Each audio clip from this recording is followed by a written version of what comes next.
In 1848, in the small village of Le Champ de Fonds, a 23-year-old by the name of Louis Brandt, a watchmaker by trade, opened a small workshop that would go on to become one of the most important companies in horology today. I am talking, of course, about Omega, which, after Rolex, may be one of the most important and well-known brands in history of watchmaking. So, let's dig into it.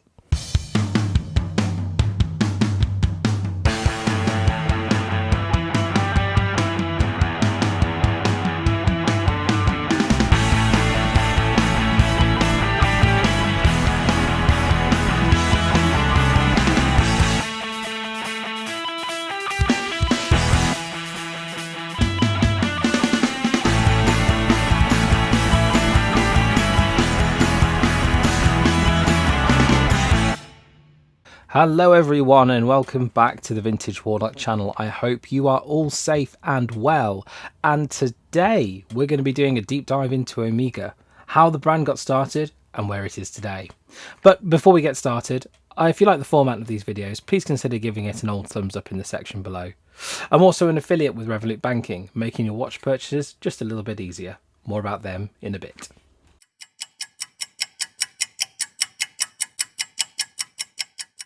As discussed in the intro, Brandt was a passionate watchmaker with an obsession around precision and accuracy.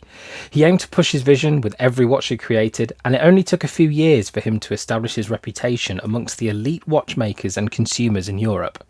However, it wouldn't be until 1879, when in death he passed the business over to his two sons, Louis Paul and César, that their efforts would change the industry forever. In 1880, under the name of Louis Brandt and Fiel, the company moved, leaving behind the small town of Le Champ de Fonds for a much larger site in the busy town of Biel. The company first occupied the address 119 Rue de Baijon, and later moved again to 96 Rue Jacob Stemfili. By the way, I'm sorry if I've butchered the pronunciations there. Obviously, French is not my first language. However, the latter of the addresses still remains the home of Omega watches to this day. In 1885, the brands launched their first series-produced caliber, known as the Labrador, which boasted technical advances and timing results which at the time was almost considered science fiction. This provided a springboard of future innovations like the 19-Liege caliber that would revolutionise watchmaking within the next decade. Innovations continued for the Brandt boys, and in 1892 the first minute repeater for the wristwatch came along, which led them to create the world's first minute repeating wristwatch, or as we know in the previous videos, wristlets. Essentially, a miniaturized version of an existing pocket watch movement with tiny and highly complex parts, not to mention the watch was considered a sensation at its world premiere in 1892. In 1894, the re-release of the 19-Liege caliber under the name Omega saw the brothers adopt the name fully and rebrand the entire company based under the name of Omega to signify that they were the ultimate in watchmaking. And in 1900, Omega received a grand prize and accolade at the Universal Exposition in Paris, the greatest honour to be given to any brand at the time. It recognised the achievements by the young innovators during a time of incredible competition rife with scientific achievement.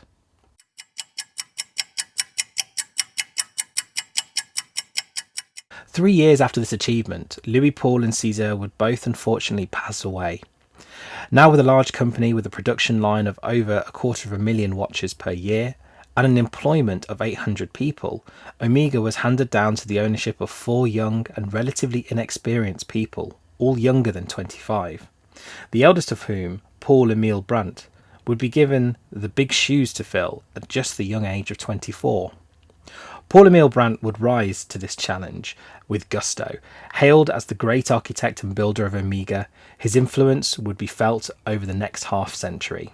The economic difficulties brought on by the First World War would lead him to work actively from 1925 towards the union of Omega and Tissot, and then their merger in 1930 into the group SSIH Geneva.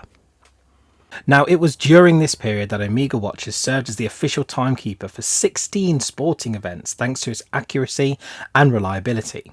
This only increased as Omega timed the Gordon Bennett Cup, a dangerous but prestigious balloon race which saw competitors from all around the world compete to outfly each other across Europe. The demand for Omega watches figuratively and literally soared, and to meet demand, Omega opened its distribution area worldwide thanks to their products' reliability, accuracy, and how easy they were to repair.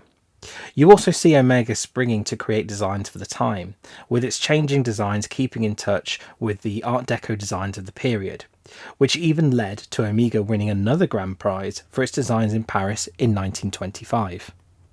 It was also at this time that Omega set precision records in all 6 trials of the Geneva Observatory. This earned the company's watches chronometer status, an accolade that watchmakers still strive for today. In 1931, Omega continued its innovation, becoming the first watch brand to prototype automatic movements.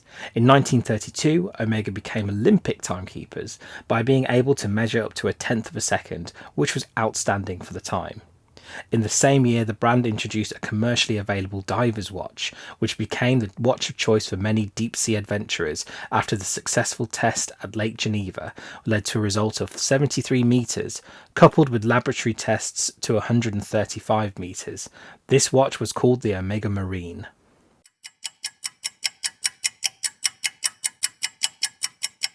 During the war years, Omega was still very active. In 1936, the 47.7mm Omega caliber was adjusted to gain a precision score of 97.8 points out of 100 at the Kew Observatory. With only 2.2 points away from perfection, the record still remains unbeaten to this day. You can see the certificate as well as other things at the Omega Museum in the company's hometown. In the Second World War, Omega created a nurse's watch with a centralised second hand to keep accurate time measurements for pulses and the like, saving many lives. It also became the largest supplier of timepieces to the British military and her allies. In order to meet the requirements, Omega had to fast-track its water resistance, shockproof and anti-magnetic watches for large-scale manufacturing. Now, we'll get back to the video in just a moment, but I need to take a few minutes of your time to talk to you about Revolut. I'm an affiliate of Revolut, but not just an affiliate of Revolut Banking, I'm also a customer. I've been using Revolut Banking for a few years now, and it is for me the most perfect expense and investing app that I could hope for.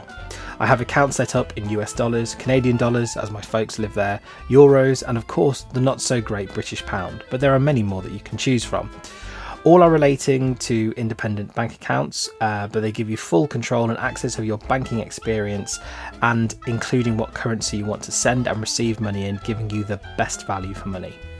But that's not all. Revolut also lets you invest in stocks and crypto, set up savings account and create disposable single-use cards to be used along with your regular cards, making things such as online purchases for your next watch shop super secure.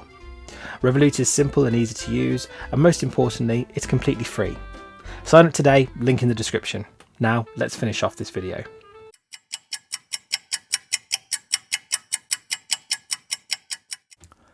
Following the war, Omega went full steam ahead with innovation and luxury, becoming a premium brand overnight. Watches such as the Turbogas in 1946 not only included Omega's signature accuracy, but also an 18-karat gold casing. Its release of the Tourbillon in 1947 did most of the heavy lifting in that arena as well. It also continued in its capacity as a timekeeper for the Olympic Games, and in 1948 created the now iconic line, the Seamaster, and in 1952 the gorgeous Constellation ranges. In 1956, Omega technicians put the Seamaster through its paces by strapping it onto the hull of the Canadian Pacific Airways Flight 302. After 9 grueling hours of flight, the Seamaster was found to be, quote, in perfect working order. This, along with other achievements at the time, and honestly, there are too many to get through in this one video alone, led to the creation of 3 more lines in particular: the Speedmaster, the Seamaster 300, and the Railmaster. But there was also someone else eyeing the achievements of Omega in the background, someone that would help Omega set new records that would literally out of this world. It's one small step for man, one giant leap for mankind. Houston, we've had a problem.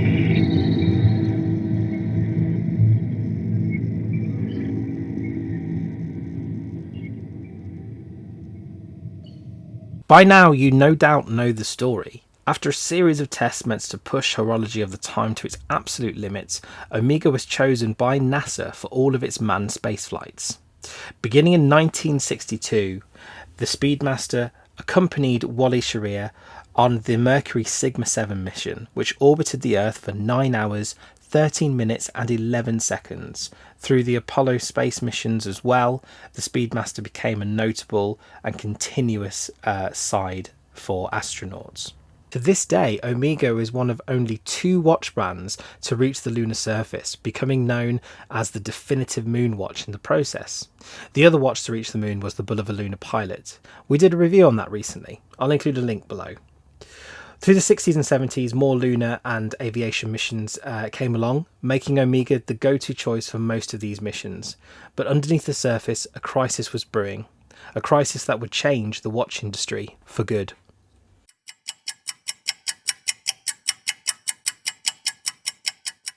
If you were to map out the watch industry heavy hitters pre-1970, you'd see the likes of Omega, Rolex and Longines topping the charts time and time again.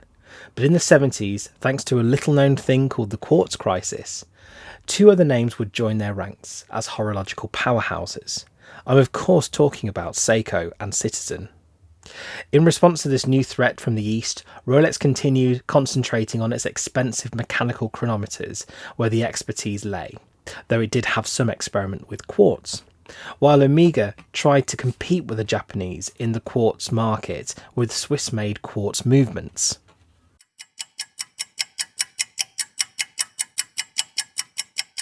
Unfortunately for Omega, the Japanese were just able to do things better when it came to quartz, and in 1981 Omega had 2 options: a bailout by the Swiss banks or become acquired by Seiko of all people.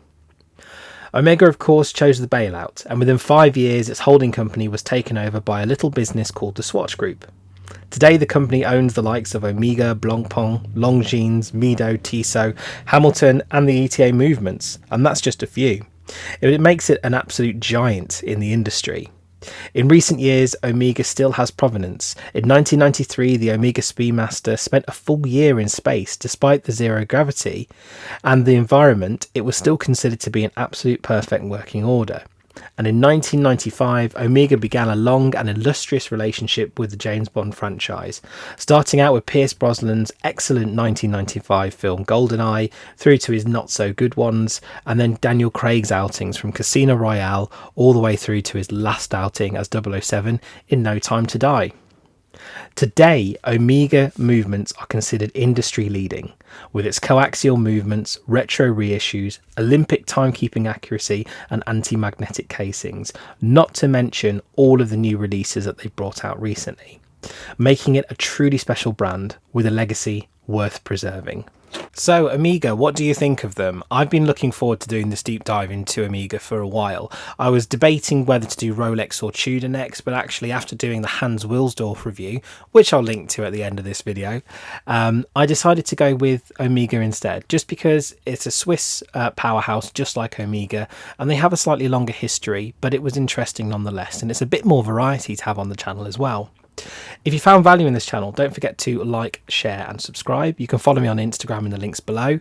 I've also got the link to Revolut, as I mentioned before. I'm an affiliate of Revolut. Anything that you do to sign up with them, it's completely free, but it does help this channel out a great amount, and I can't state that enough. But guys, thank you very much for your time. Stay safe, and I will see you again very soon.